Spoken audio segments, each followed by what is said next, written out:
মুস্তফা সাল্লাল্লাহু আলাইহি ওয়াসাল্লাম একা একা বসে অঝরে কান্না করছিলেন। হযরত আলী রাদিয়াল্লাহু তাআলা আনহু যখন মহানবী সাল্লাল্লাহু আলাইহি ওয়াসাল্লামের কাছে উপস্থিত হলেন, তখন তাকে এভাবে কাঁদতে দেখে হযরত আলী রাদিয়াল্লাহু তাআলা আনহু আরজ করতে লাগলেন, আমি আপনার জন্য উৎসর্গিত হই। ইয়া রাসূলুল্লাহ সাল্লাল্লাহু আলাইহি ওয়াসাল্লাম, আপনি এভাবে কান্না করছেন কেন? মহানবী সাল্লাল্লাহু আলাইহি ওয়াসাল্লাম উত্তরে বললেন, হে আলী, যখন শবে মেরাজের রাতে আমি জাহান্নামের পাশ দিয়ে যাচ্ছিলাম, তখন দেখলাম আমার উম্মতের 10 জন গুনাহগার নারীকে ফেরেশতারা জাহান্নামের মাঝখানে দাঁড় করিয়ে বিভিন্ন রকমের কষ্টদায়ক শাস্তি দিচ্ছে। গুনাহগার নারীরা দোজখের ভয়াবহ আযাবের কারণে যত বেশি চিৎকার ও আর্তনাদ করছিল, ফেরেশতারা তাদের ওপর তত বেশি আযাব চাপিয়ে দিচ্ছিল।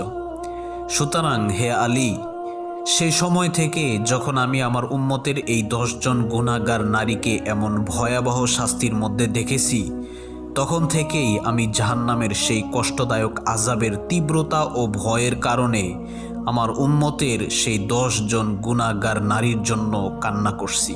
তখন হযরত আলী রাদিয়াল্লাহু তাআলা আনহু মহানবী সাল্লাল্লাহু আলাইহি ওয়াসাল্লামের দরবারে আরজ করলেন, ইয়া রাসূলুল্লাহ সাল্লাল্লাহু আলাইহি ওয়াসাল্লাম, তাদের শাস্তির আসল কারণ কি ছিল?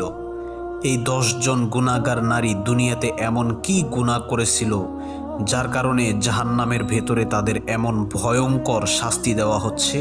এর উত্তরে মহানবী সাল্লাল্লাহু আলাইহি ওয়াসাল্লাম বললেন, প্রথম নারী।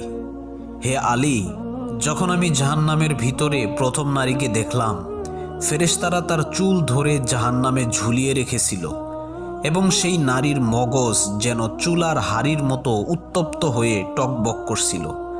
যখন আমি ফেরেশতাদেরকে জিজ্ঞাসা করলাম, এই গুনাহগার নারীকে চুল ধরে জাহান্নামের মাঝখানে কেন ঝুলিয়ে রাখা হয়েছে?